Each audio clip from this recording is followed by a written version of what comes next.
Bheemili beach అండి, SYS దగ్గర. ఇదంతా ఊరండి. ఇదంతా భీమిలి బీచ్ కనిపిస్తుంది కదండి, బీచ్ కనిపిస్తుంది. బీచ్ ఇక్కడ స్థలం సేల్ ఉందండి. ఈస్ట్ ఫేసింగ్ అండి. ఇలాగ ఈ స్థలం ఇలా ప్రహరీ కాపాడు కదా, ఇలాగ బీచ్ అనేది Bheemili beach.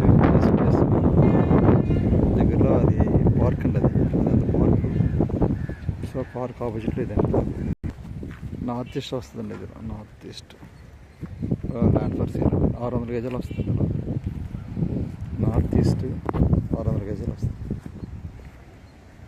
Land for sale. అది బీచ్, వైజాగ్ బీచ్ అని భీమిలి బీచ్, వైజాగ్ బీచ్ దగ్గరలో ఇలా 600 గజాలు ల్యాండ్ ఫర్ సేల్ అండి. ఇలా ఈ ఫోల్డ్ చేసినది ఇలా నార్త్ ఈస్ట్ కార్నర్ వస్తుందండి. అలా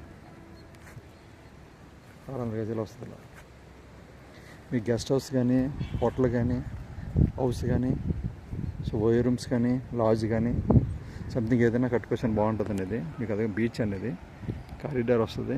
ఆ ముందునే బాబా ఆశ్రమం ఏదో ఉందండి. ఈ ముందుకెళ్తే లెఫ్ట్ సైడ్ వెళ్తే భీమిలి బీచ్, భీమిలి వస్తుంది. సో ఈ ఏరియాలో బీచ్ పర్స్. ఓకే, రాము మధురవాడ రియల్ ఎస్టేట్ అండి ఇది.